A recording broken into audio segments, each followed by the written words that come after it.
And just about. And we are back. Yeah. 40th podcast. We've got Reese Hoffa Man on the episode today. Reese, how you doing? I'm doing very well, Kibwe. Thank you for asking. It's just my choice. Oh boy, we're gonna take it back here. So you know what? I'm gonna start right out the gate. First time I met you, I come to Georgia for my recruiting trip. You're Yep. my sponsor or whatever they call it nowadays, and and you've got a little blue Escort. What was it? Yeah, I had a blue Ford Escort before I two-door. It looks like like two. on your back, man. Yeah, that was before that Ford Escort blew up. So yeah, Yeah, that happened after. Maybe. it happened after. Yes. Yeah, and you used to wear your jean shorts all the time. It could be 40 degrees. Oh, Got them shorts on. you are bringing everyone back to the glory days of Georgia track and field. I'm telling you, Track and field, man. That was the glory days, though. it really. This was back in the day when I would go pick up you, Katie McCoy, to go do gymnastics in the morning, early in the morning. That was a horrible time for me. It was an awful time. Yeah. I made that though. Actually, my great. Those are the mornings. Those are the morning classes I did make. It was like I'm already up. Like I might as well go. Might as well go. Anyway, You're right. everyone by now probably is aware of all that. Yeah. Yeah, man. That's kind of when I like first realized that women's like core sections, midsections are way stronger than men's, and I was like, yeah, no way. Like I'm stronger than Katie. Like, Oh yeah. Oh yeah. I'll be able to do this better. And dance, and it was like, yeah, no, like seriously, like physiologically speaking, women's sports are better. It's babies and whatever amazing things that they got to do right now. I would agree with that. Yes. It was all good. Yeah. All right, man. So you are a family man. I hear a baby in the background. How's that going? It's going good. Piper is, I guess, where she's going through a leap right now, where she doesn't want to sleep, barely wants to eat, and we're just trying to keep her calm. How old is she now? She is going to be, she's 3 months, but she'll be 4 months on Sunday. Oh, so like super fresh out there. Oh yeah. Oh yeah. Okay. Yeah, man, and like at that age, it's like, especially when you're a new dad, I think I'll speak from personal experience. Yeah. It's amazing that, like, they don't really need us, like, at all. You would think she doesn't need you, but it seems like she needs me all the time. Oh, really? Oh yeah. At least that's what it feels like to me. Yeah. And you're in Athens, and you're working. This Georgia. Yeah. So what are you kind of currently doing? What do you got your hands into? So, I still have my throws academy, trying to teach young people how to throw. But I'm also a massage therapist. I work at a hospital, Piedmont, in their rehabilitation center. So I'm just helping people any way I can. I forgot you're in some. Yeah, I'm a massage therapist. Yeah. Do you work out of core when you do that? No, I used to. My first year and a half, I was at Corblin, and then I went from there and got hired on at a hospital to work there. So I've been there since October of last year. Okay. So it hasn't been super long, but it's been there for a while. You have, oh boy, what's my question? You have on-site, like in-person throwing as well, or is it Well, I do on-site. I work. Luckily for me, a lot of the high schools around here do not have throws coaches. So I work at a place in Jefferson once a week. So I go out there and coach their kids for an hour on Wednesdays. I do what I call clinics. So I do that, and I'll go to other high schools that need me during that time also. So it's a little bit of everything. So whoever needs me, so I'll go do camps. January is a big time for camps. kids getting ready because I go up to North Carolina, do a 3-day camp up there. Just whoever needs me, I just go, and the Pied Piper of throws, basically. Yeah, yeah, that's good. And Yeah. kind of just the area of. Yeah. So let's kind of, for those who like don't know much of your background, let's Yep. go. You were football in high school as well, right? Where, I'm forgetting. I can see the colors, but I don't remember what the school was. Oh, it's in Evans, Georgia. I was the Lakeside Panthers. Yeah. Right. Yeah. And yeah. And that's where you started. Were you recruited like it was shot put and discus? I was recruited shot put and discus. So basically, the story goes, I started throwing in 8th grade. I was horrible. I got beat all the time. So I took a hiatus for my freshman, sophomore year of high school and started throwing my junior year. And basically, my throws coach basically said, "Hey, if you can throw out of the pit, you could be a shot putter." And I was able to do that. That's why I'm a shot putter. What was the pit at that time? It was maybe 30 feet. 30? Oh, okay. It wasn't very far, but hey, I did whatever he asked. And you graduated what year? I think you were 2 years ahead of me, weren't you? I was I 2 years? I'm a 97. That's when I graduated. 97, yeah. That's right. So you get to Georgia, Yep. Don, and at that time, Brad was there, right? Yeah, Oh, no. Brad came in my senior year, I think. Yeah. Never mind. So, the transition from high school to university, like, what was that like? What did you go through? It was challenging. I went into a situation. This was Don's first recruiting class where they actually gave him money to take in kids. So it was me, a kid named Yarko, Taro, Riku. So we had, I think it was like 4 or 5 finish throwers. Yeah. That were mainly as discus, shot put, and javelin guys. And then there was kind of me, Katie Lukens, Katie McCoy were the rest of the throwers. And then we had Jay Harvard and Matt Eichholz were there also. And we were kind of the throws crew. So Matt Eichholz and Jay Harvard were just the kind of holdovers from the previous throws coaches guys. So it was interesting. Huh. Who was before? Because when I got there, Jay was still there, Matt was there, and I see. He was a German coach. I didn't really know. I never met him. okay. So, I mean, really, the reason I kind of went to Georgia was Brent Noon, who was kind of my childhood idol. So, Yeah, well, like I'd even throw a shot, and I was like, oh my god. yeah. California though, that was part of it too. Yep. I did a little bit of mentoring with him my first year when it was like, let's try to get Kibwe to. I really like him and his dad. They were in the study hall with us. I love that guy.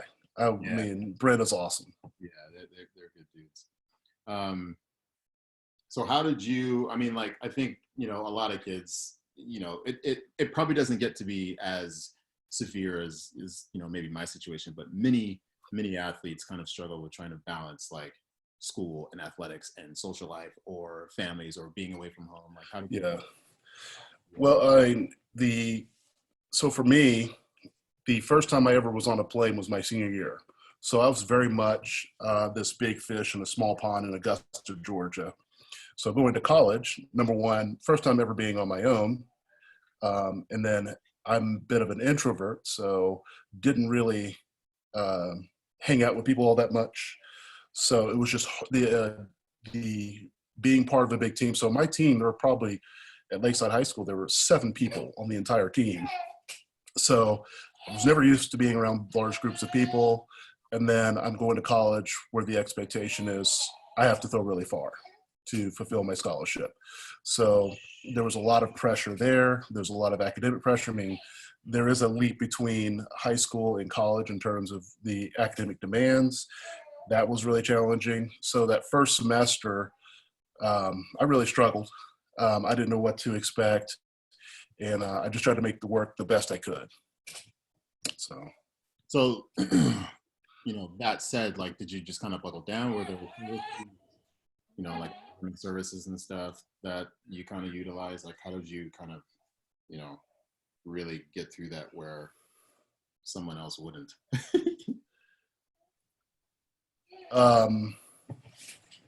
Well, I had to utilize study hall a lot. I was not the best study hall person. Um, when I got there, I kind of found out that I have an issue. So, you being in college yourself, you have to eat before you go study because all the dining halls close early. So, anytime I eat, I'm like a grizzly bear. I have to sleep. So, I go to study hall and I'd be reading a book and I just pass out. So, luckily for me, the noons they noticed this my problem. And they'll say, Reese, this is what you need to do. When you come in, you have to take a 30-minute nap and then go to study hall. And that's what got me over the curve because I couldn't figure it out. It's like every day I go to study hall or I go to class, like I eat breakfast before going to class. In my first class, I'd always fall asleep. Now, so I also had this issue in high school and didn't realize it. So everyone thought I was a genius because after lunch, I'd always fall asleep in class. They're like, this guy must be the smartest guy in the world. He always falls asleep in class. But, but I mean, I'm pretty smart. I work hard. So once I figured out if I take a 30-minute nap before going to do something like that, it changed my world. I was on the dean's list. That's how much it changed my life. Yeah, good for you, man.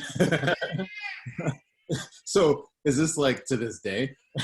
I think to this day, I got to be real careful about the volumes of things I eat. Like if I eat any bread, I'm instantly falling asleep.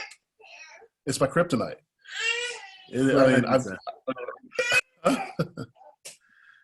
Like if you eat bread, you're saying, or just like for lunch, yeah. But like if I eat like a pizza, it's gonna make me tired. Certain beers that are heavy in yeast, I'll get. I'm like, and it's not because I'm being rude to people, but if I eat any, let's say I have 4 slices of pizza, if I am in a party situation and drinking an alcoholic beverage, a beer or something, if I sit down, I fall asleep. I've done it at parties, I've done it everywhere. It's crazy.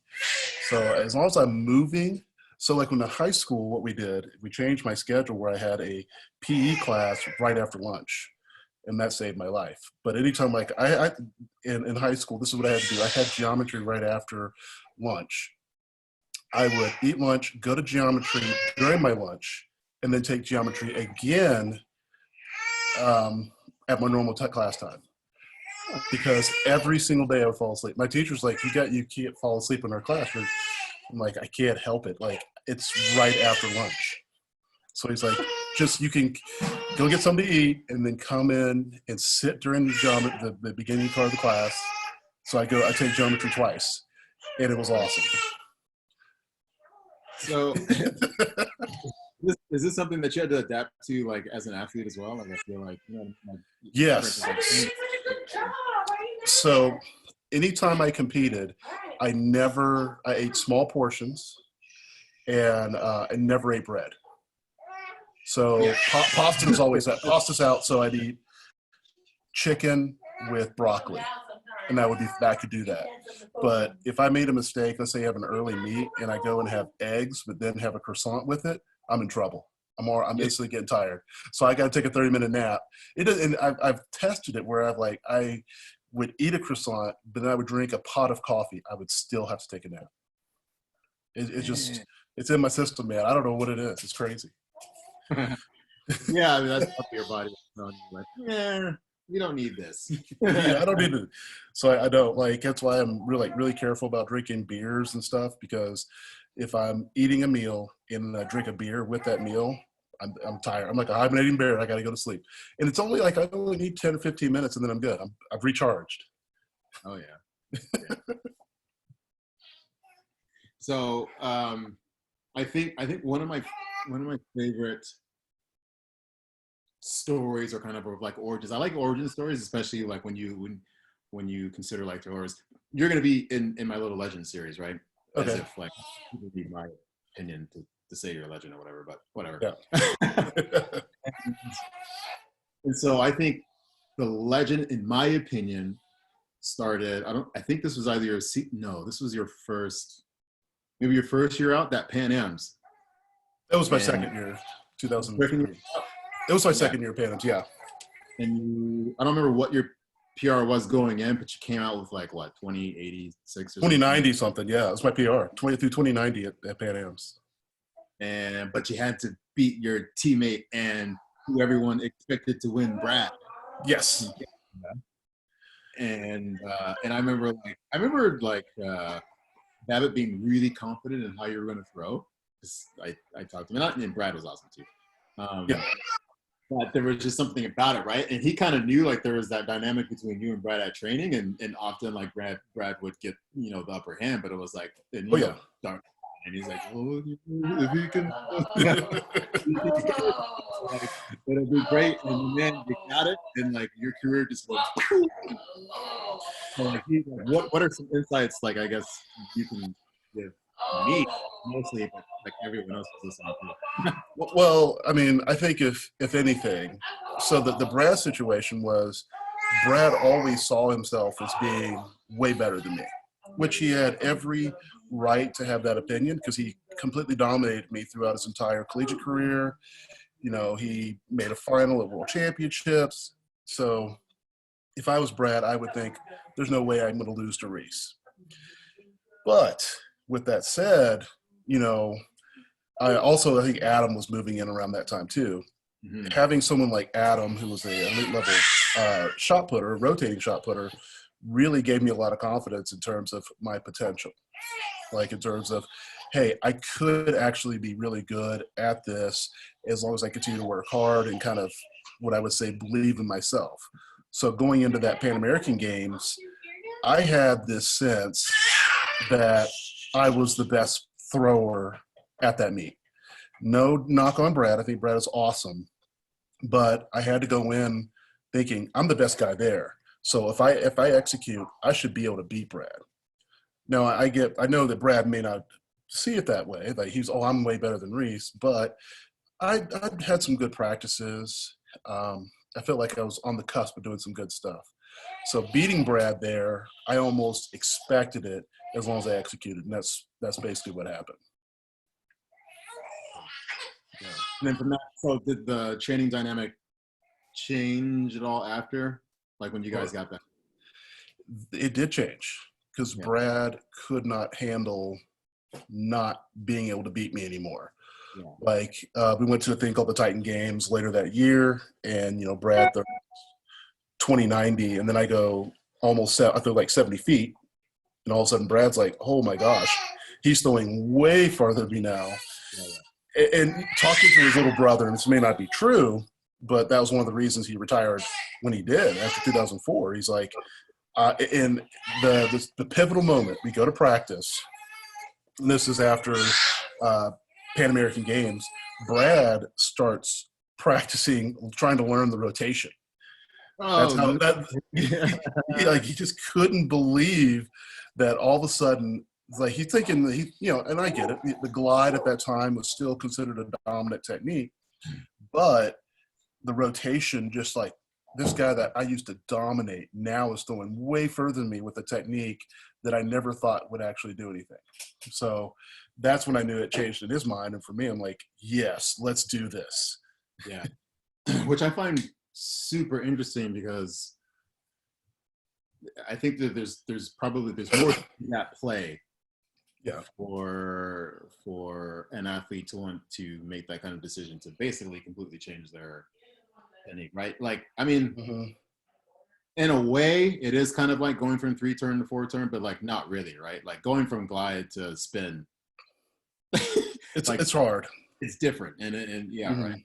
And he's not even the first person I've seen do this. Manuel Martinez, who's a world indoor champion, world medalist, after getting his butt handed to him for 2 or 3 years after kind of when me, Adam, Christian, John were kind of going the circuit and like go to Spain and sweep every single meet he's in. All of a sudden you start seeing these videos like on YouTube and stuff of him learning to rotate. He's like, I can't compete with these guys because the rotation is too dominant. So, yeah. What did he ever throw rotation? It wasn't as far, was it? No, I think he was like a 19-meter guy. This is a guy that has like a 20-meter stand, and he can barely throw 20 meters. He was strong. Coach Mack like wrote his programs for a little while. I don't know how. Yeah. Oh, he was strong as an ox. I remember seeing, like, my first time seeing Manuel Martinez was at the World Student Games in 2001. It was him and Yuri Belanok. And I'm like, there's no way these guys just competed at World Championships and then go to the World Student Games to go beat up on a bunch of college kids. I'm like, this is so unfair. And they go 1-2, obviously, because they're elite level professional shot putters. It killed me. So yeah, but like it's interesting to like to have because basically like you're the I don't know you're the reason that sparked the attempt to make that change. Mm-hmm. And what's interesting to me is like it's not like you're the only one that's a rotator. You know what I mean? But like for some reason there's like that tunnel that an athlete and I'm not trying to pick on Brad because I'm saying like just in general because things like this happen in our sport and yeah, an athlete will kind of think that they are another, right? And then like Well, okay, let's break it down. I'll help you understand why these people feel the way they do. yeah, man, get it. Physically, I am not the most gifted rotating shot putter in the world. I'm not very strong. I can't jump very high. But I do have a unique skill of moving relatively fast in the rotation. And this is the same thing with Christian. That's why Christian hates me for the most part. Christian throws 7 days a week. I threw 2 times a week, but yet could still throw 22 meters and consistently throw 21. It killed him. He's like, you barely work. You barely lift. You eat like a pig.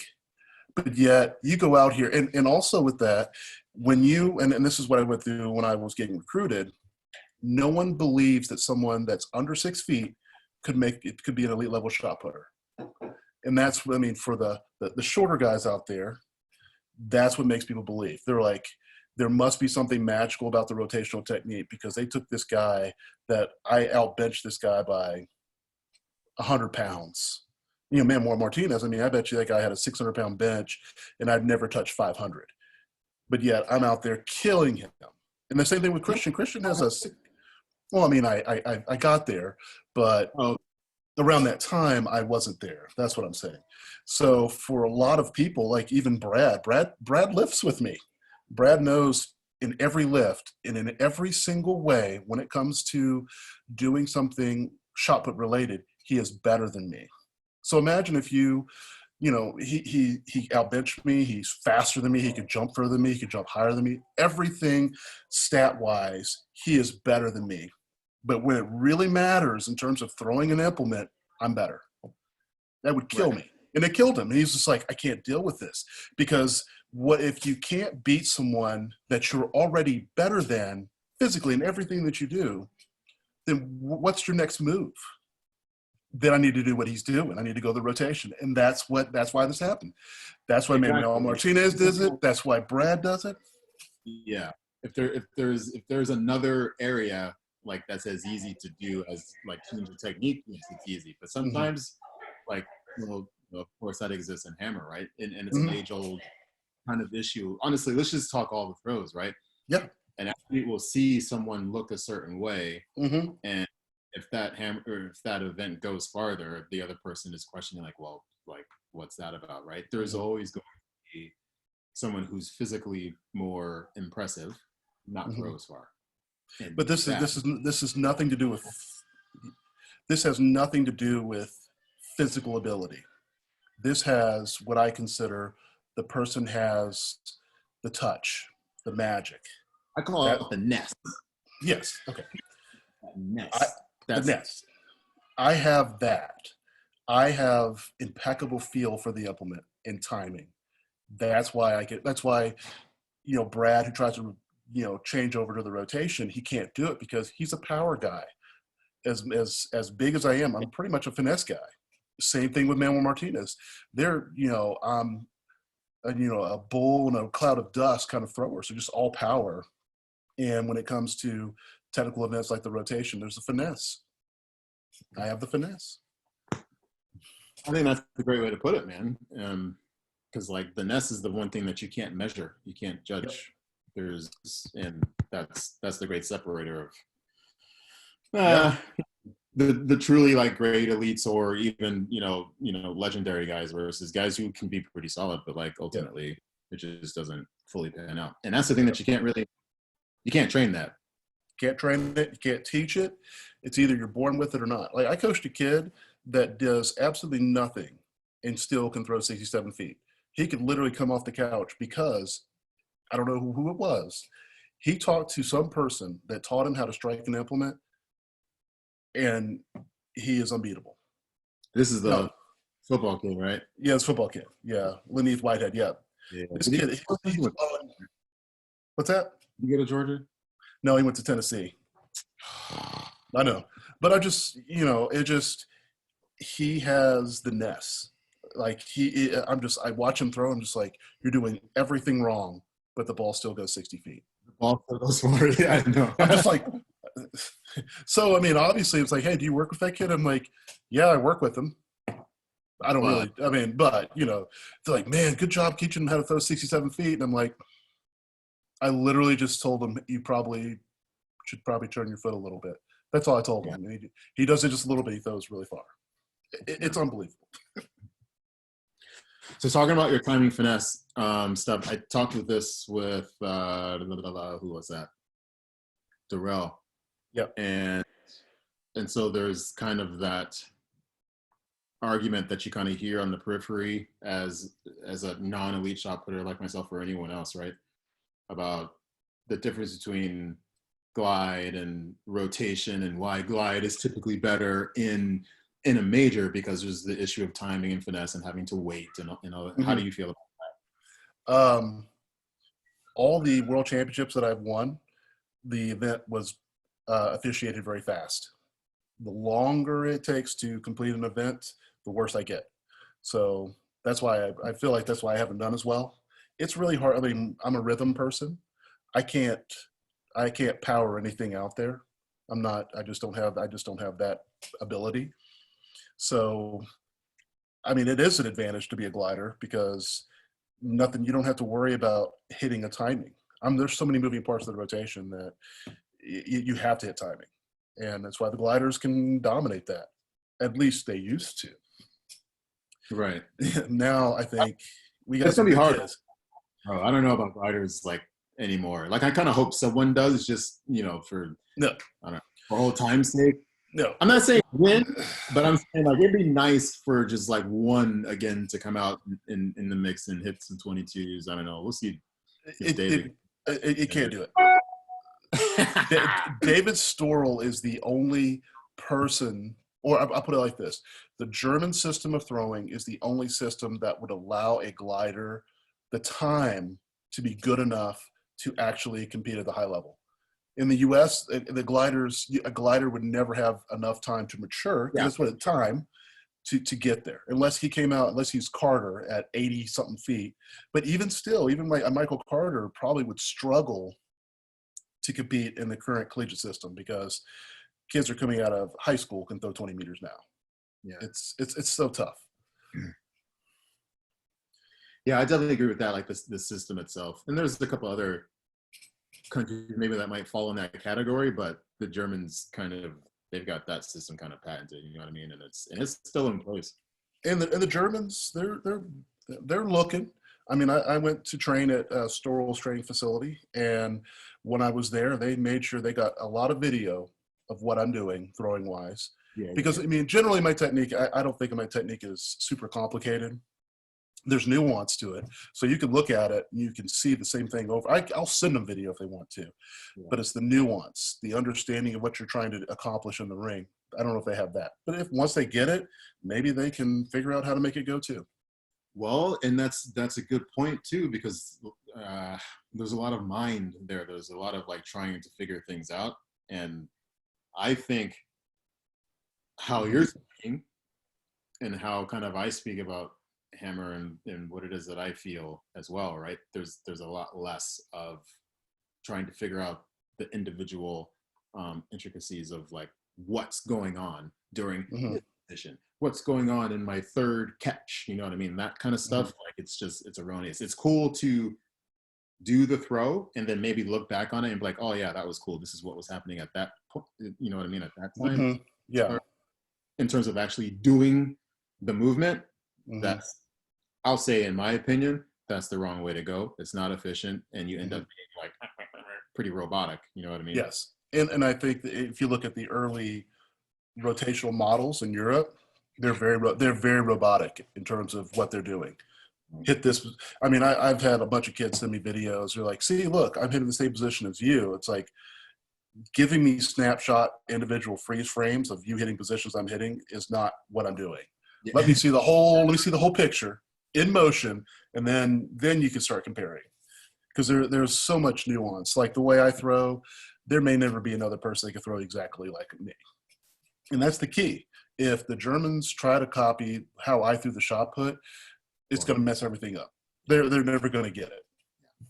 So, And that was a point, like, you know, again, for me personally,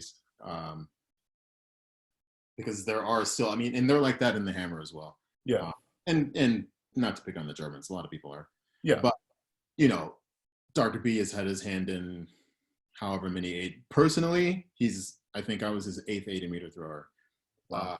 He's probably accredited with like 14 or 15, right? But that was the Soviet system, and then they would just kind of throw athletes his way when they were already, I don't know, like 77 or 8 or something like that. So let's say between 8, 14, 15 or so 80-meter guys, right? But not a single one looks the same. No. Like he doesn't say this is how you throw 80 meters, look like this or do this, or this is how Mhm. you coach guys to do 80 meters, right? It's about like this is what the ball is doing. Yeah. What the orbit should look like, and Mhm. coaching the ball or trying to direct what the ball in the orbit is doing. The body can do whatever the hell it wants. That's not Yeah. that matters. You know what I mean? Yeah. And I think that's something like still to this day is kind of lost on hammer throwers and coaches. And honestly, like I think the more that I'm speaking about, so like with Dale, Tom's coach, and it's like Mhm. a conversation that we kind of got into too. And I'm like, bro, like I feel like all these events are the same, and it shouldn't surprise me that they Yeah. are. But in Yeah. terms of like how you kind of have to think about it and move about it, like that's where it's at. Well, to be honest, and I can say that really there's no one that knows how to coach it, even at the high level. We coach a very rudimentary style of throw, and the ones that separate themselves from the herd that allows them to be professionals at a very young age can conceptualize what they're doing and then improve it to actually go to elite level. So I tell a lot of young kids, I'm your throwing Sherpa, so I'm just going to direct you. So I'll kind of give you a guideline, but you got to start making this your technique. And when you get to that point, then we'll actually start making progress. So I can't tell you how to throw 70 feet. You have to throw 70 feet because no one has ever coached someone technically to throw 70 feet. There is your own kind of interpretation that gets you to 70 feet. So, Love it. I mean, that's what I mean. I wish we would stop. We can get over ourselves ego wise and say, well, I don't really know. I can teach you to throw 20. I think 20 is a good, comfortable teaching distance. From 20 to 22 meters, that's you. I'll help you get there, but I'll give you some pointers, and because I can't tell your body what to do. You got to be able to move so fast. You got to be able to strike the ball so fast to make it go that far. I could say, well, you're not hitting this position. You make the adjustment to make it go there. Right. And the reason why I love it, I mean, that probably mirrors everything that I think and feel too. And I think a big reason that might be because I used to say, like, I mean, any fool can throw hammer, talking about hammer, any fool can throw, I don't know, 65 to 70 meters or so, right? Like you just have to have some reasonable amount of physical tools. Yeah. And the 73, yeah, cool, okay. But once you start getting 75, 76, that's a different ball game. And Mhm. and in terms of levels, and I imagine like shot kind of has these levels as well, but levels in Yep. hammer, there's 70, there's 73, there's 75, there's 77, and hell, there's even kind of like 77, 78, and then 80 again, right? So Mm-hmm. the differences between getting from 77 and 80 is enormous, enormous. You know what I mean? Yeah. And differences in like kind of what it takes. So I agree that a coach is kind of only useful to a certain point. Let's say for hammer, let's say throwing a number out there like 74, maybe. You know what I mean? Mm-hmm. Beyond that, like, because most of that stuff is just kind of doing it yourself, and Mm-hmm. you just got to figure it out. Like, I honestly don't even like using the word coach anymore. But that's probably that's a different conversation. I mean, anyone will probably figure that out. But yeah. Anything else? Like this is great. Well, I mean, I'm an old veteran shot putter who has tons of opinions on how things are being done. I mean, I love like Darrell. If Darrell came around when I was throwing, he'd be a multiple-time world champion. Yeah, he was phenomenal. But unfortunately, one of the worst mistakes I ever made was going to Pennsylvania and telling Joe Kovacs, you know what, you probably should stop gliding and become a rotating athlete. You'll probably feel further doing that. And he told me this story. I was like, I don't remember telling you, because you're there, you see a million people. Yeah. But he told me that story. I was like, man, I should have never told you to do that, because he is the destruction of, well, I mean, it goes to the end of my career. Like, if I take Joe out, then maybe there's a chance I make the 2016 Olympic team. But, it is what it is. I'm excited about the direction we're going throwing wise. Oh my gosh. I can't even, the country, holy. Have you seen Hammer lately? It's amazing. I'm excited to see our females are absolutely killing in the hammer. But I'm excited to see one of our male throwers, because if you're ever going to build something in the United States, you need a champion, is what I would say. So when Lance was throwing, I bet you had a lot of competitions to help Lance reach his potential. He's an Olympic silver medalist in '96. But I would love to see one of our discus throwers do something. Yeah. We love the discus in our country. We love, like, I would love to see just all of our throwers start medaling. You know how awesome that would be? Oh, it makes my heart just glow. Like, oh, this is because I think what's helping us is we have really good shot putters in terms of Krauser and all those guys, but they're just that small subset.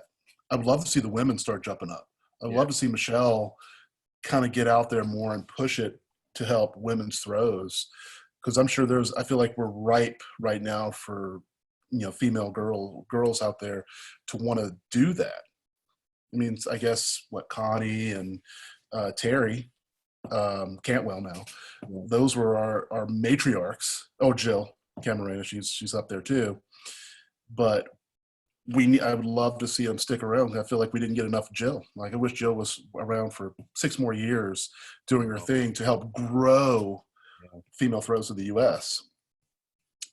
But I would love to be back to the Modestos, and Mount Sac is the greatest show on earth. And other than just having, I mean, I know Krauser threw 74 feet. It was that at Mount Sac, or was that at Titan? Long Beach. I would love to see him, Darrell, Joe, all those guys up there, all in that competition, and it's just a free for all. I feel like you don't get that as much. It kills me. I'm surprised Krauser doesn't have a world indoor title yet. How is that possible? Yeah. There needs to be some sort of mix kind of like what was good about the 80s in terms of like promotion stuff, not the other stuff. Yes. Yeah. And then, yeah, I know what you mean. And now, you know what I mean? Like, I think there's probably more interest in the sport to a certain degree now, but it's just not really out there. You know what I mean? We have the pieces. Like 2 men in a mountain. You know what I mean? Like checking those guys. Like, where's that at? Like, I don't have a mountain house yet, but when I get one, you can guarantee I'm back yet. I'm doing it. You know what I mean? But you got to look at also those guys are more, they're characters. Yeah. Mac and all those guys, Fearbach. They go out there, they're boisterous. I mean, you have the Brian O'Fields. They could sell an event like nobody's business. And I'm not 100% sure if Krauser's even interested in selling shot putting, like getting out there and being this overly emotional person. I think Darrell is. I think Darrell would be great, but I fear right now that they just no one has that interest in doing that. I felt like during the early years it was 5 of us, and you could you pull in a local guy from whatever state we're in to come and throw, but we're like a traveling road show. We do 20, 30 events a year, and it was great. I feel like it set the groundwork to selling shot put around the world. Like, oh, the Americans are coming in, and there's 5 of them. It's the U.S. against the world basically every time we competed. It was incredible. Right. I love that, and I wish we would get back to that. But I feel like we're moving away from that, and it's all about, okay, we got to win the majors, and that breaks my heart, because what makes U.S. throwing so good is we can go there and we compete well. I mean, it's not just. I mean, I talk a lot about shot because I'm a shot guy, but I guarantee you, if we take our 3 best hammer throwers and said, "Hey, you're going to do 26 competitions a year all over the world," it would sell hammer throwing to all these kids. Like, oh, hey, I can go out there, travel, and hopefully get better. I mean, if you had to go against the Polish guy 26 times a year, do you think you're going to learn how to throw a little bit further to kind of catch that kid? Yeah, they would close the gap. They would definitely close the gap, because they're like, I'm tired of getting second, or they're taking food off. I don't want to. I know when I was on the circuit, I'd stay at military bases and youth hostels, and it sucked. And you're like, where am I going to get food? You're just plucked because you're at the bottom of the absolute barrel when it comes to importance of a track meet. Like, I was the filler. Yeah. And I learned that lesson the hard way. You're like, I'm at the Olympic Games, and I'm like, oh, I'm going to be the man. But I was essentially the filler. I was that guy. I went there. I put on a good show. I tried to throw far, but I'm the guy that's going to be on the hill watching the real people throw. Yeah. And I told myself after that, I was like, I don't want to do this again. I don't ever want to make a team and be a filler, like not at least in the final. That's what I told myself. After which games? 08? 2004. So I make yes. the 2004 in Athens, Greece. I make that team, and I won the World Indoor Silver. So I went in with this idea that, yeah, I'm definitely going to be a finalist. It's not going to be a problem. But I quickly learned that there's a difference between World Indoors and Olympic Games. Yeah. And I think I got one legal throw, and I was like number 26 at that meet. And I'm like, and I'm sitting on the side, I'm on the hill in Athens, Greece, where we're throwing Olympia. And I'm looking there, and I'm like, all I am is a shot put filler. I'm just here just because I need a warm body to be in the meet. The real people, the people that people really care about, are actually in the final. And I just said, you know what? I don't want to do that. If I actually make it to another major, I need to be in the final, because I don't want to be a filler. I was never comfortable with that feeling. And pretty much I made every single major final from that point on. If I made the team, I'm making the final. And I'm finishing definitely in the top 8 every single time. Yeah. So you could, that's a defining moment, and I think it's kind of planning to ask if you could think of one, but like, well, that's just sitting on that hill watching it. Yes. Being well, my biggest defining moment would probably be, so I was unfortunately coming up with John Godina, CJ Hunter, Kevin Tulf, all these just 80 blooms. I had a lot of guys in front of me. I was number 9 down the totem pole. So for my first 2 years, I was just like, I don't really belong here, because I'm not as good as these people. I will never be as good as John Godina, Adam Nelson. And then, I hear about this kid, Christian Cantwell, coming out of the woodwork from Missouri. I'm like, man, I'm not going to be good enough. And then I remember, as I'm getting my butt kicked, throwing 1949 in Boston, watching John. I'm like, what is John doing that is so much better than me? And I just, at that moment, it just clicked. I was like, it's not like he's moving faster. He's probably a little stronger. I just need to move a little faster. Maybe that'll be the turning point. And then that was the first click, but the second one was the Olympic Games, because that hurt. Like, my soon-to-be wife was there. Her parents came. I felt like, oh, I'm a professional athlete. People are gonna just bow to me. And then the harsh reality of knowing that really, and I think you can attest to this too, during those early years, I'm not going to mention any athletes in particular, but there are a lot of U.S. athletes that the whole goal is to be on the team, and that's it. And just being the filler, they're fulfilling their job. And I'm just like, and it bugged me. I'm like, I don't want to be that person.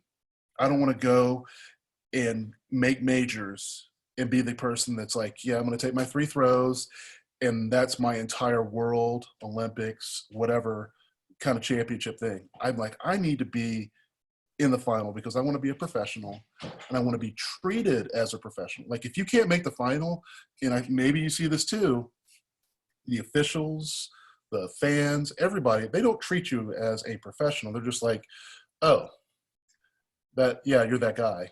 And another short story to that. So in 2003, after winning the Pan American Games, I go to this meet, and I go to the London meet, Crystal Palace. Okay. Get off the plane, and I wait at the airport for 5 hours. And I'm like, why is no one going to pick me up? So I don't even know anything about what the name of the meet. I knew it was Crystal Palace, didn't know where they were staying. Went to a kiosk and dug out a couple coins, looked it up on the internet, found a relative address for Crystal Palace, got on a train, got on a bus, went to the Crystal Palace location, and then they're like, I don't know how somewhere or another I got an address for the actual hotel. Show up to the hotel, and I'm like, hey, I'm Reese Hoffa. I just got back from the Pan American Games. We have the record, and I won the meet. They're like, who are you? And like this lady starts shuffling through her paperwork, and she's like, oh yeah, you're in this meet. Yeah. And I'm like, yep, that's exactly where I should be, because it doesn't matter. Like, I haven't up to that point, I'd done nothing. So why would they care if Reese Hoffa's not here? If I didn't find my way to that hotel, there was no one going to save me. I was just going to be there, and and it would not have mattered. Yeah. They don't care, and I always, in my mind, it's like, if I don't make finals, I'm going to be that always gets back to me. It's like, if I don't make finals and continue to do well, they can leave me at an airport. They can leave me anywhere, and it doesn't matter, because I'm just a filler. That's all I am. And that's what you're talking about, is kind of like ego death, man. Like, mm-hmm. and the power of asking questions. I think that's a big separator in athletes, is having those experiences. And then on one hand, you got an athlete who like gets mad about it and is pissed off at everyone else. Yeah. Or, you know what I mean? Like what you did, and I've got a couple of my defining moments where it's like, ask myself some questions. You do what you got to do, and then you just carry on. You know what I mean? Yep. And then, but you carry on changed, yes. Different. Yes. You adapt, blah, blah, all of those other things. But it takes like confronting that ego and all of these things. Yeah. And yeah, it is big, right? And that's why, like, sometimes it happens and sometimes it doesn't, and sometimes it does eventually, but it's that's dangerous. And I think especially in this sport, or maybe you can say any kind of strength power sport, right? Because mm-hmm. I think by definition of strength power, people just assume that, well, if I'm just really strong and powerful, I'll do well. No, it doesn't work. Oh yeah, it doesn't work that way. And yeah. I've always understood that I'm never going to be stronger and powerful than anyone. So I need to check my ego at the door. I always under the impression that somebody is out there working harder and is probably stronger than me. So at least I know that I'm hopefully being smarter than them. That's what I try to do, instead of being. I can't beat you physically. but maybe I can beat you in your mind. So you are height less than 6 feet. What's your official? I think 5'11"? 5'11", 3/4 of an inch. I'm so close. If I keep my Yeah. hair really high, I can say I'm 6. Is that your football stat? Like, you gotta add. Oh yeah. Yeah, I'm Uh, 6'1.5" in football stats. So, like all time, you've got to be. I can't recall how tall Tom is, but like, are you first? Are you the farthest throwing less than 6 foot? I mean, tall, yeah, everybody's taller than me. I'm by far the like Adam. I think is 6'1". Tom is definitely he's maybe 6'2", 6'3". He's a giant compared to me. Even Joe's taller than me. Like Yeah, under 6 feet. I think I'm holding that mantle by myself right now. Dang. So I'm feeling good about it. If it, I think there could be someone that's under 6 feet that could have this opportunity to be really great, but there aren't a lot of schools. So coming out of high school, I mean, I only threw 64 feet, which is good, but it's not great. I wasn't Ryan Whiting came out with 70, so he's the phenom. I don't know if you would have that opportunity. So I mean, it took me a couple years to make it as a professional. That would be that's the handicap to this. That person that's under 6 feet needs to come out of college really close to 68 feet to even have a chance. Yeah, I mean, honestly, right? Because it does. It's almost. It's impossible now.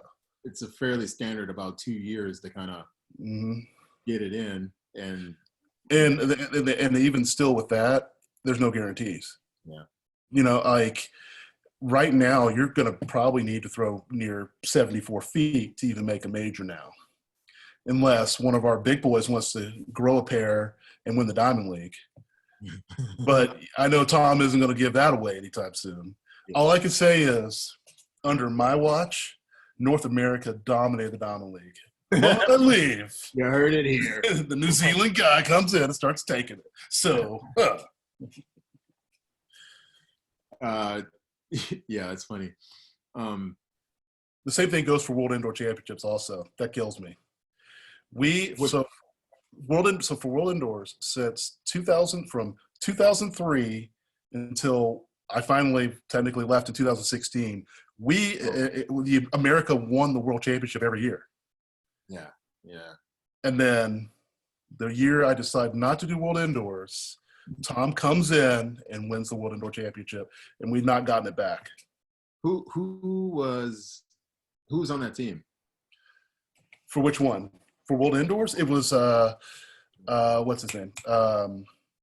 Kurt. And gosh, he's gonna kill me. I see it. Right. No. Buffalo, New York kid. I know. No, he's out at the training center. John Jones. Yes, there he is. Yes. He's gonna kill. He's gonna hear this. He's like, "You can't remember the name, Reese? I have been on." Yeah. He'll probably do that, or maybe he won't give you haircuts anymore. Well, maybe I'll just say, "Hey, you need to man up and make a team." What? That's also a fair thing to say, right? Yeah. You're gonna dish it. You gotta get it. You gotta get it. Yeah, I'm sure he's gonna let me know about that. That's okay. Yeah, man, it's all good. It's all love. So what was kind of, so we've had like a couple defining moments. Yep. Was there just like a real, just like shit, like what was bad? When was there a time when you thought about quitting? Was there a time that it was just hard? And I'm talking like as a professional, you've already kind of maybe been on the scene, maybe you've already had some success, and then it kind of got hard, and then that you know what I mean? And it's like, well, what am I doing this for? Should I just go get a job? I'd say probably the hardest time was 2010.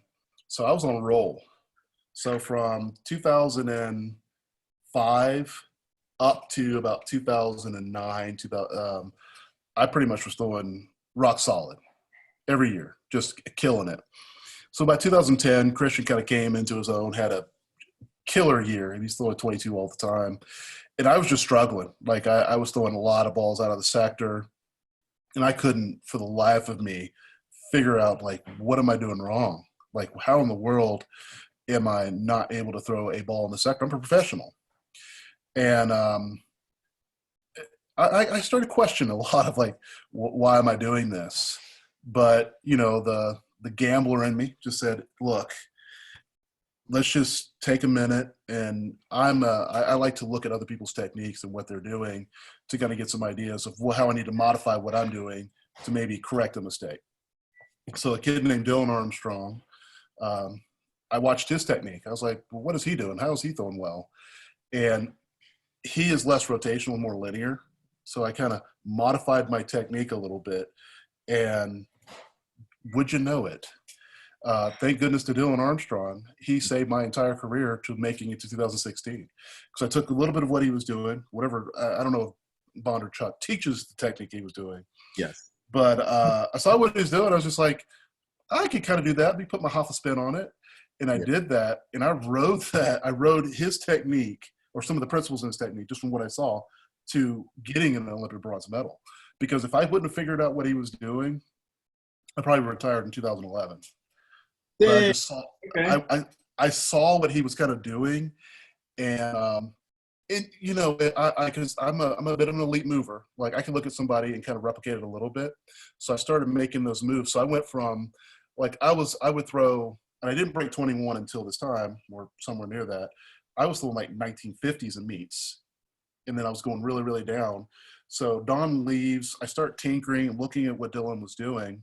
And then I take it to London and then throw 70 feet 5. And that just catapulted my career from there. It kept my career going. And then I went 22-16 by the end of that trip. That's how much Dylan's technique helped me, just in terms of just an approach to, and it was more the entry. I just kind of changed a little bit to Dylan's entry, and it made me more linear and less rotational. Or like up on the so that's what my question was going to be. Like, what were your observations of what he was doing that you kind of, I mean, if you want to share, I guess. Well, I mean, it's just he really held the left. He didn't let the left open too fast, and maybe that's what my problem was. I was letting my left arm swing too far open too fast, and it was catapulting me into the left part of the sector out of the sectors. So just holding it a little bit longer, as Dylan would do, and trying to be a little bit more linear, it helped me throw really far. It's crazy. Middle did it? Not that this is a shot put technique podcast or anything, but yeah. I'm interested, so I'm asking. And Oh. this is my podcast. Well, I mean, when I held it, so I'm still sweeping the right leg out nice and wide, or attempting to my own level. But really just took my focus from being swinging more to the left side of the sector. It made everything extremely to the right part of the, not the sector, of the ring. So as I'm swinging in, and I'm pretty good at rotating in the middle of the ring. So as long as I hit that position, my right foot just instantly turned and the ball started going. It was a saver, man. Cool. Well, I'm happy that happened, because then we were teammates again. Or actually, not again, but like that was my. Oh wait, no, our first team was 07, because that was my first major. Osaka. And you won that joint. I did win that bad. I was on a roll. You know, I'm gonna let you a little insight on that. So, previous to that 2007, the New York Athletic Club was about to let you go, and I had to go on my. That was my first year with them, bro. No, was it? No, was it? I was still in college, Reese. I was still in college. In 07? Oh Yeah. my gosh! But there was, it wasn't 07. It was we have talked about this. It was when I made the move from Ashland to Kamloops to work with Dr. B. Oh, and okay. 2009 year when I competed like 2 or 3 times. Yes, they almost canned you. I'm like, look. And they're like, Reese, you recommended this guy. I thought he was going to be the next Lance Deal. And I was like, give this kid a minute. He's really good. Just give him one more year. And then you pulled it out. And I was just like, thank you, Jesus. No, Dedication. pretty much in '06 and '07, I was tough to beat, man. My technique was on. I don't know what it was. I got into a technique that I couldn't find. I dreamed of that technique. I don't know what happened. It's like I blacked out, and all of a sudden, I'm a two-time world champion. 2 years later, you're waking up just in a rush with medals around you, and I'm like, okay. Yeah, that's exactly. You have a thing called, correct me if I'm butchering it, your professional standard. Is that what it is? Sure. Yes. No? What's it Yeah. called? Professional standard. What is that? I don't know. You told me about it. Oh, for my throwing? Yeah. Yes, like I do have a. Yes. But you like coined it, like you had a name, and you said this is essentially the level that I expect for myself, and if I could do this, Yes. blah, blah, blah. Yes. That you're absolutely right. Yes. So every single time I competed, and this is just more of just talking to meet directors and whatnot, because you go in there and they're like, "Hey, we're going to pay you a lot of money to come throw in our meet," and I happened to ask like a meet director in Poland, and he's like, "Well, what do you expect me to throw at this particular event?" He's like, "Hey, if you could throw 21 meters, it makes whatever we're paying you worth it." So I'm like, okay, that's the professional standard.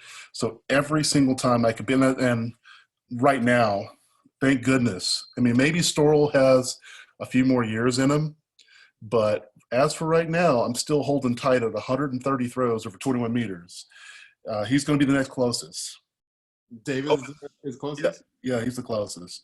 But well, luckily, like Tom and those guys don't compete that much, so maybe I can hold out. But right now it's 130 meets over 21. They're killing me with 22s. I mean, I can't. But I'm not a 22 guy, so they can have 22. I feel like it kind of just is what it is. I think, right? Like, Yeah. I'll speak about like hammer throwing and like throwing 79, 80, 81 meters. Like that's not the kind of engine I had to be able to do that on a meet by meet basis. Where Pavel or Christian Pars, those guys could have a meet and will tell you to your face, I feel like dog shit today. But they'll go out and throw 80, 50. You know what I mean? Where like me, I feel like dog shit. That thing's going 73. Like in my prime years, right? Like 73, the worst throw I could have. And then when I'm feeling good, we could get 76-ish, 77. But when I'm peaked is when you got the good stuff, like the good stuff, right? Mm-hmm. And it's like, it's one of those things like, dang, like, I wish I had that engine, man, because like those guys, and I know that there's got to be someone like Shaw and Disk and everyone else in Jab too, but like there's a small window between them feeling like complete garbage and being peaked, and it's like, 2-3 meters, still above 80 meters. Like it's like not fair, but like it just is what it is. And that is the exact feel I had competing against Christian, because Christian was so big and powerful. He could feel dog shit horrible and could still throw 22 meters. So I was like always hoping, just watching him like, okay, is he going to be good today? Okay. All right. There's a chance. Because when Christian's on, he is unbeatable. He's Tom Walsh. He's Ryan Krauser. He's Joe Kovacs. He's even Darrell Hill. Like I listened to the podcast with Darrell because I saw it on his thing. And I was like, well, I got to listen to this guy. Darrell is one of the best throwers in the world.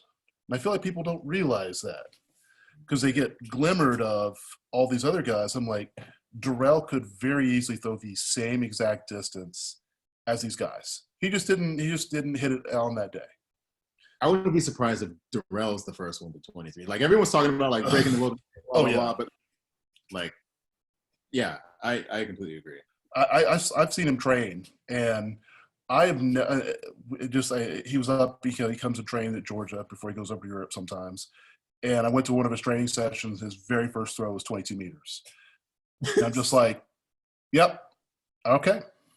I don't know how you do that. Like there was like, to me, I'm like, if my very first rotational throw was 22 meters, I take my shoes off. I'm done for the day. Yeah, because it's just unbelievable. It was unbelievable when he just like throw after throw. I'm just like, this guy's going to be unbeatable. Like, how in the world is he not? And this is what I was thinking before he went to World Championships. I'm like, no one's going to be able to beat Darrell because he could. If my first throw could be 22, that means I can go way above 22 Yeah. after that. So, I mean, that was kind of a little surprising, but, maybe you but when Tom goes 21.90 on his first throw, 22.90 on his first throw, I would have the same reaction as everybody else. Like, well, I guess take my shoes off. Yeah. It's crazy. Yeah. And it probably takes like, yeah. Well, I mean, I don't know what the time difference between first round and last round was, but like, it probably takes about that. You know what I mean? But to see that process, like the processing of what that throw was, mm-hmm. You know what I mean? I don't know. Like it's like if you have the capacity to throw, let's say 84 meters or 83 meters in the hammer, and the first throw the guy throws is 83 meters, you got to go, well, holy crap! Like not 70 something, but 83 meters first throw. You just got to be like, well, but. I don't know what I mean, I hope you get Krauser or Joe on this podcast because I would love to know what they thought. Like, all right, I'm going to go get him. I know, but Joe, it doesn't surprise me because Joe is an all or nothing kind of thrower. So it was amazing. He kept it in. I was like, he kept it in. He's going to win it now. Wow. Yeah. Unbelievable. I think I was sitting at work watching it on my friggin' NBC Gold or whatever. Yes.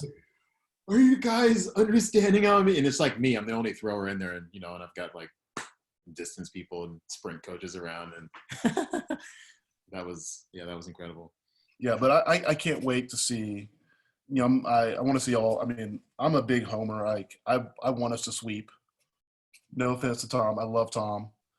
Tom, he has a house in Athens, so I see Tom all the time. But I'm just like, man, it'd be super sweet if the U.S. could go 1, 2, 3 at the Olympics. I don't know if it's possible because Tom is so darn good. Yeah. It makes it impossible, but I know, like, I officially say, we have the horses to actually do it. And they've said that throughout my entire career. Like 2004, they thought, you're gonna sweep. I'm like, years, yeah. Yeah, but no. Yeah, it's so hard to do. You got any like favorite books or kind of go-tos? Favorite book? I'm a big Anne Rice fan. Like, I don't get inspired by books. Okay. And I'm horrible with names. I'm a big like motivational speaker guy.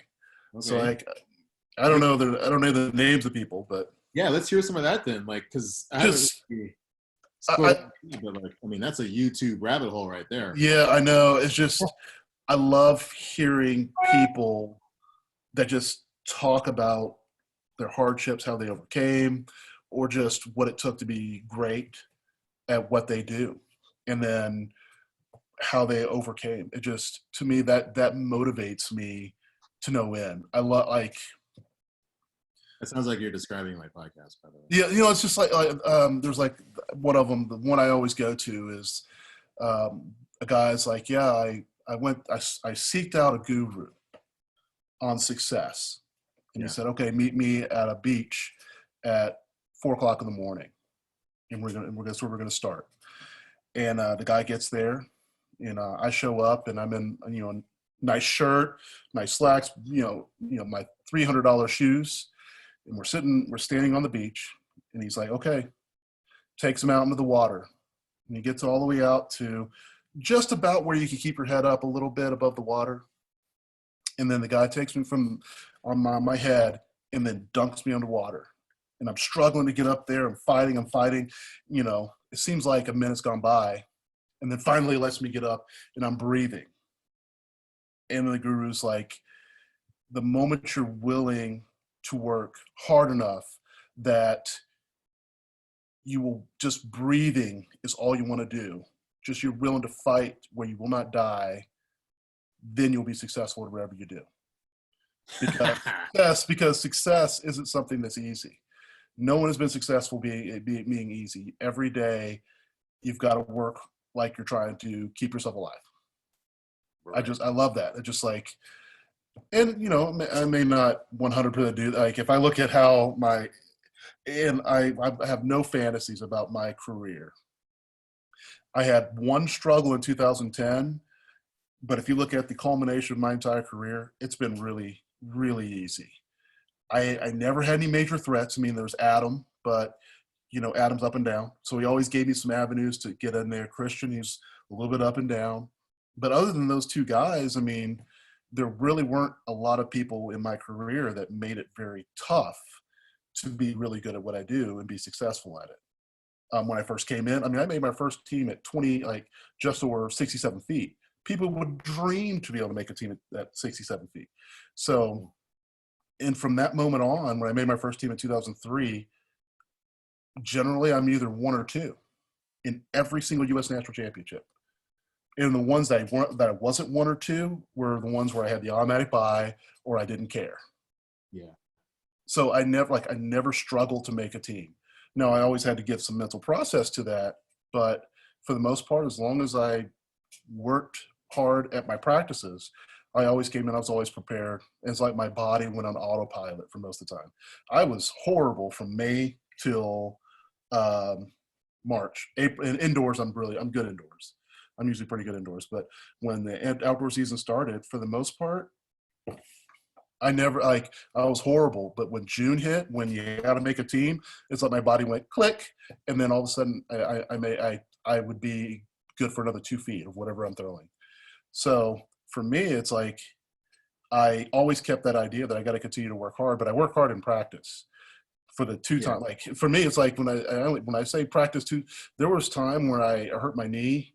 I would, for an entire year, even though I still was ranked in the top 3 in the world, I took 12 throws a practice, including stand throws. It still was able to be top 3 in the world.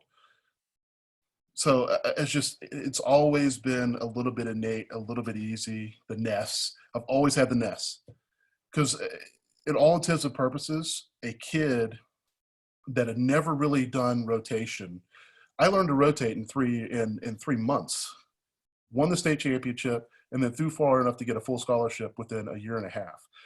Unless you have the nest, you can't do that. Yeah. No. I mean, you can't do that now, but I'm just saying, I want to make sure that the people that listen to this are like, oh gosh, this guy spent, no, I didn't spend endless hours. I worked hard when I needed to work hard. I did what needed to be done. I mean, that's what Dawn is there for, great with, telling me what I need to do lifting wise and general direction and throws. But I had the nest. I had great feel. I was great at looking at, like I used John Godina, Randy Barnes, Brent Noon, Adam Nelson. So I used a lot of people. I could look at a lot of people and say, okay, they're trying to do this in the middle of the ring. I think I could do that, incorporate in the throw, and all of a sudden I made magic happen. If I don't want to discourage people from saying, if you don't have the nest, you can't be an elite thrower. You can, but a lot of the people you're seeing have the nest. Ryan Whiting has the nest, man. Yeah. Like Joe Kovacs, that kid is got a motor like there's nobody's business. I've never seen anybody except for maybe Tom that can move like Joe. Yeah. He's like, I'm just like, where is he finding the speed? He is a tornado when he throws. It's unbelievable. He has the nest, man. You just give him a little push. And see, like from a relatively, I don't know, earlier age, right? Like it's not like you have the nest and then you're automatically throwing 23 meters. It's like it's you have it, and then you still have to kind of cultivate and you know what I mean, and train and put the hours and the work in. Well, Joe, the thing is, Joe's a worker. I remember like when me and Ryan first met Joe, when he was kind of coming out of Penn State, Joe's like, yeah, I like to throw the ball where it's spinning. And Ryan's like, no, the ball shouldn't spin when you throw. And when he learned how to do that, the ball started flying. Yeah. That's the kind of stuff. Like, it's just like, he was still good. He still threw 21 meters, but it's like he was trying to throw a slider when he threw. Like he'd always try to make it spin, and we're just like, why are you trying to make it spin? It's supposed to be a knuckleball. He gets that. Like he finally gets it, and I hope you get to Joe and he can talk about that. But it's just like I've got a couple. There's some hammer stories like that too of guys who's kind of coming out, right? Because I mean, for college coaching, there's a lot of people and guys and ideas there, but for the most part, like once you are once you're in the realm of a little bit more professional athlete and athlete and coach, but also it becomes a little bit more global, right? Yeah. Stuff like that is like, ooh, no, you don't want to do that. You know what I mean? It's like just the most outlandish kind of thing. This is what I try to do in Hammer. What? I've never heard of that before. Okay, well, how's that working? What's it doing for your throw? No, nothing. Okay, yeah, maybe stop. The one person I think would be very interesting in teaching people to throw far in the hammer is Koji. Koji trained with us for like a year, Yeah. and he just blew my mind in terms of how this guy thinks about the hammer. I'm like, is it hammer or is it something else? He's very cerebral. Bro, it's something else. That's yeah. I've had I don't know. I mean, he's super busy now, but like I've had a couple of experiences, like training experiences, and then just chatting like at majors and stuff. And he's probably part of like that transition from thinking about the event how I used to now. Mm-hmm. But like, yeah, man, you can get lost in conversations like that. And with Kevin, it's just the same, and Lance is the same. And I've got a memory, and we'll wrap up here quick. I've got a memory of like, this is my freshman year. This was at the first time I met Lance was our trip to UTEP freshman year. Yep. Oh yeah. And phenomenal trip. But like, that's the first time of kind of being out of my little bubble. Because at that time, my bubble was like Georgia high school track. You know what I mean? Mm-hmm. Yeah.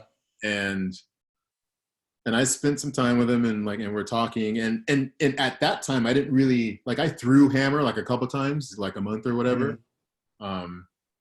And he would talk about the hammer, and I was like, wow, like I don't really understand anything he's talking about.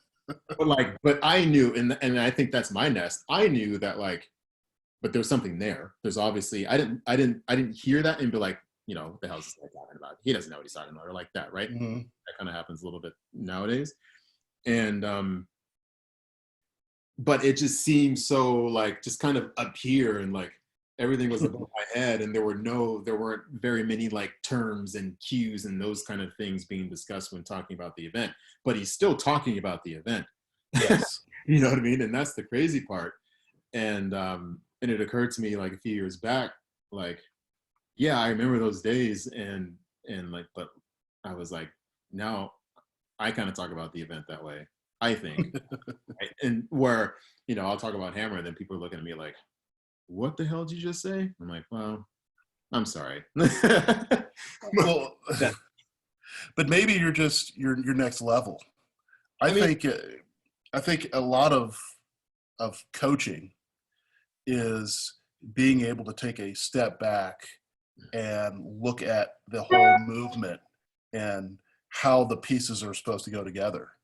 I never understood that early on. Like, I just I understood the feel. I was a big feel person, but then being able to be a coach and taking a step back and watching a person throw, and you're like, well, if they have their foot there, then that would help. Or, well, if you did this, and it's not necessarily technique. It's just like more just looking at like, are they off balance? Okay. Are they on balance? Are they on their foot right? That kind of thing. Just overall efficiency. The ball or the implement is doing this, right? It should do this. You can train your eye to see where there's deceleration versus acceleration. Yes. You want to limit deceleration, right? That's really throwing. I wish I had the knowledge, the visual knowledge, like being able to look at what I'm doing now than what I did as like I took a ton of videos as a professional thrower, but I never really saw myself throw, if that makes sense. I see it, but I could never break it down and see where the inefficiencies are as a professional. I could feel them, and that's why Dawn is there to kind of look at it and say, this is what you need to do. But I wish I had. Why would you think? I didn't know. I feel like I didn't know what I needed to look for within the throw. Like just watching it, I'm like, I think, you look at it as a professional and you're like, okay, I got to get the leg out, but is it out enough? And that's where not like it, because I'm results oriented. Right. If the ball goes 70 feet, then I'm like, okay, that's perfect technique. Whereas if you have someone there that really sees it, then they say, yeah, that was good, but you made this mistake. Right.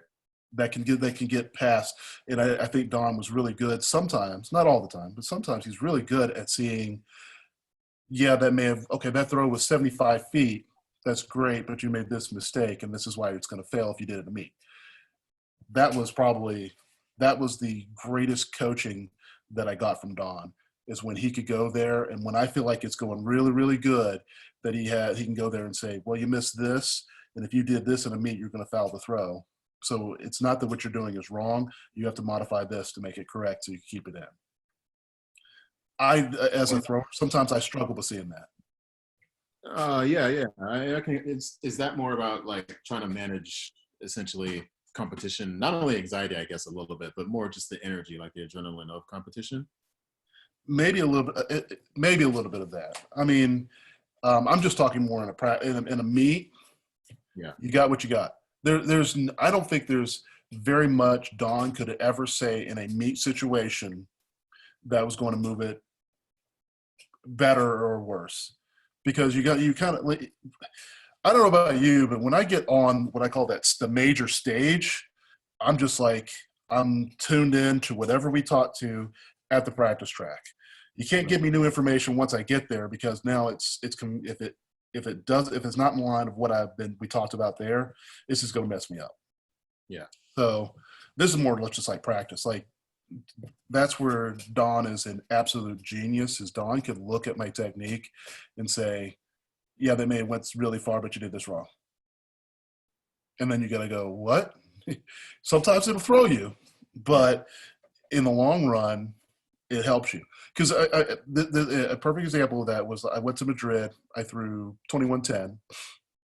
Come back to practice, and I'm throwing around almost 70 feet. Don's like, well, yeah, that looks good. You're throwing 70 feet all the time. But if you want to throw a little bit better, you might want to do this. The very next meet, I go 73 feet. I mean, it wasn't anything 100% technical. It was just like, if you hit this one little, it looks like you're just not doing this. If you do that, it'll go further. So what was it? It was something small, like the entry with my right foot or something. Like, I think you're cutting your right foot's a little too short or something. If you just sweep it out a little bit more, and it's more emphasis, not really physically doing it, just the emphasis of it is doing that. It'll make it, you'll create more rotational momentum, and it'll make it go. And we worked on it for one practice. I got on a plane, went to London, through 73 feet. Yeah. It was crazy. I was just like, and I got back from that meet, I'm like, Don, this is in 2007. So I'm like, Don, what you said, it worked. And I rode that all the way to winning the world championships. And it's so minor and minute. And you would, any other coach, or like, well, I enjoy watching you throw 70 feet all the time. But I felt like Don was like, the goal, because I think he knew also I had to compete against Adam. He's like, Adam could probably throw 72 feet at the world championships. So you need to be able to throw further. So I think it's the only reason he said something. Yeah. But it was a small thing that just like, it made me throw 73. Cool. It's interesting. I mean, I haven't, I mean, I guess with Laneith, but that is in our conversations with Don, I mean, it wasn't like this all the time, but sometimes Don will pull some brilliance out of his butt. That's why I like to look at it. He will just say one little thing, and you know, Don's a thinker. He's always thinking and looking and all that kind of stuff. But Don will just be like, you know, that your left arm, it looks like it's a little low. Just bring it up just a little bit, like right here, Don. Yeah, that's about. I literally will just make that one little adjustment, and then I'll have 3 great years of throwing. Yeah. I kid. It's crazy. I hurt my knee in 2013, and I'm like, I'm struggling. I'm like, Don, I can't do this. So Don's like, well, and we worked on like me just falling in the ring, literally not pushing because I couldn't bend my left knee. And I'm like, you think that'll work? He's like, well, if you do this, maybe it has a chance. I do that. By 2014, I'm world number 1. And I carry that into the rest of my career. It's just, and I'm like, well, And he's like, maybe you when you go to practice, don't do a stand throw, and all you do is full throws, but you only get 12 of them. And we do, and that's the reason I got to 16. And it has nothing to do with like, hey, we're going to do this technical thing for. It was just like, well, if you fall this way, you have a chance of actually catching yourself and rotating out of it. And it's crazy. That's a bit of like adapt or die kind of attitude, and I think strengthens the argument of what your body looks like and what you're doing doesn't really matter. Because like, and I don't remember, I can picture your throw in 07 and a little bit later, but like 16, like you talking about falling, and I don't remember what that looks like, but I can almost. I'm saying that was 14, 16. So this is the problem. I did that for an entire year to get ranked #1 in the world, and then my knee got better. My knee got better, right? I mean, it didn't hurt anymore. So from 15 to 16, I tried to go back to my old technique, and I couldn't do it, and that's why I'm retired. Okay, so what I'm thinking, I mean, obviously, like you'd have to run like, you know, all kinds of experiments and stuff. But I wonder if essentially like making that change initially in like 14 or whatever you said. Yeah. If like the motion of the ball, right, that acceleration Mm-hmm. mimicked what you were doing earlier, even though you changed what your body was doing. You know what I mean? That's the kind of thing that I. Yes, I would say it did mimic enough. Because, I mean, I threw 2186 at the Diamond League final to win the Diamond League that year. That's why I threw in 2015. Right. But then when I go in 2015 World Championships, I try to change back to what I thought was the same. And on a video camera, everything looks exactly the same, except the ness. I lost the ness. Yeah.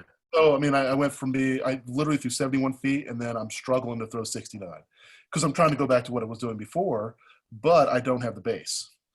Right. Yeah. But then you start reaching for straws. You're like, I mean, and this is crazy. John Jones, that's the guy I'm trying to think of. Sorry.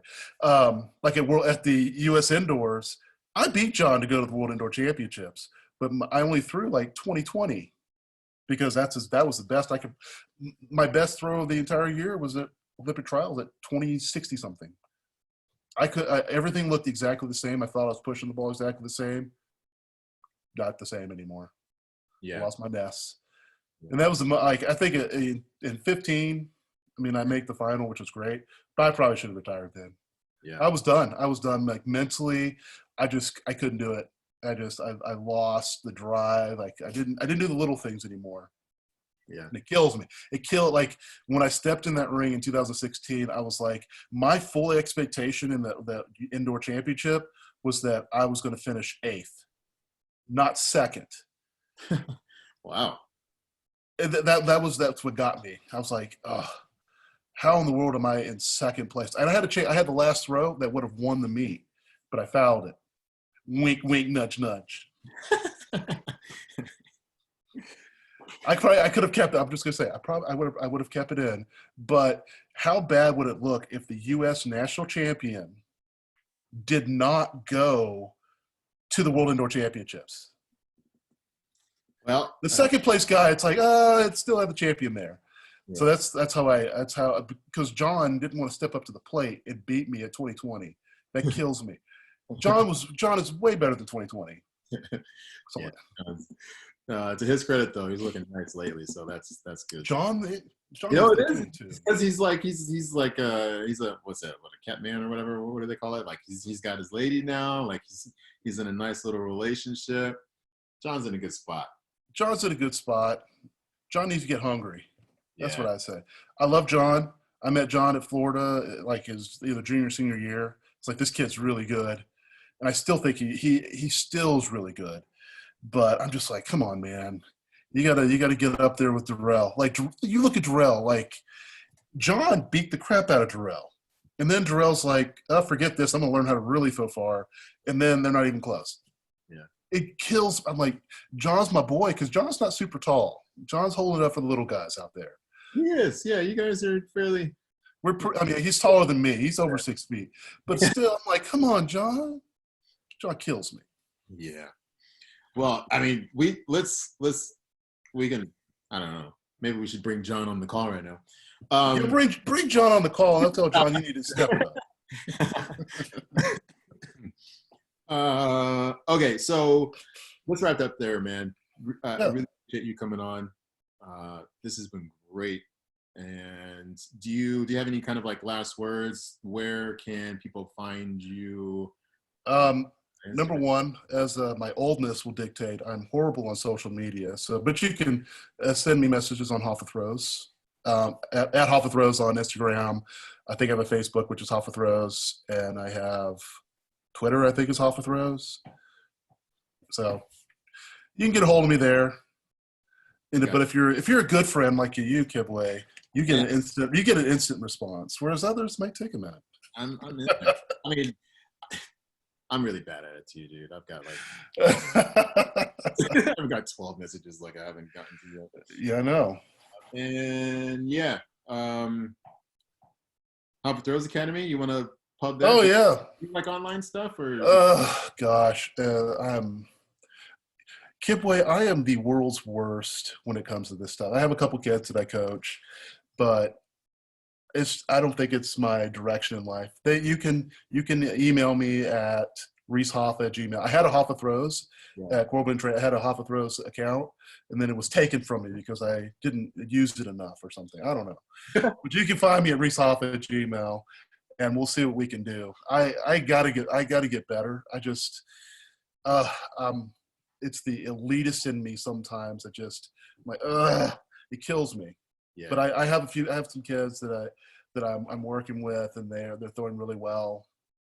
And but if you want to make an attempt to see if you can get me out of the retirement of doing that, come at me, bro. And I mean, I totally understand what you mean. I feel like being like I'm a parent, so it's like I don't have a lot of time, and most of the time I'm tired all the time because my daughter Piper always wants to cry at night. So is she in that? Not to prolong this any longer, but again, it's my podcast. It's your podcast. Is she in that phase where they just like cry for no damn reason? I forget what it's called, but it has like a name. They call it a leap, I think. And what we go through is I'll put her down. She'll sleep for 20 minutes, and then she'll wake up. And then I put her down again. She'll sleep for 15 minutes, and then she'll wake up. And then I'll put her down again, and then she'll sleep for 10 hours. And you're like, what just happened? And you're like, oh, okay. And then she'll wake up at random times. And I'm on night duty. So anytime that child wakes up in the middle of the night, I'm the one that's on call. And I love it. Don't get me wrong, I love it, but it makes me very tired. I hear you, man. So enjoy that. Like I got the 2 daughters. Actually, Brooklyn's going to be 8 in when's her birthday? In 9 days. Woo. So we got a little. I'm excited. I'm excited for when a child just goes to bed and they wake up at a normal time, and then we begin life. You could do anything. I feel like I value my sleep. It's going to be some years. We're kind of in a weird period now where like Ruby doesn't want to go to sleep, and it's like, like just go to bed, like you know what I mean? Just with life, you want to relax for an hour before bed or more. Anyway, thanks, man. Yeah. I'll have to get you on again. Please do. All right. FORTIUS family, this has been Reese. Hope you guys enjoyed it. Take care, man. Awesome. Bye. Yeah, you're not recording anymore. I don't think so.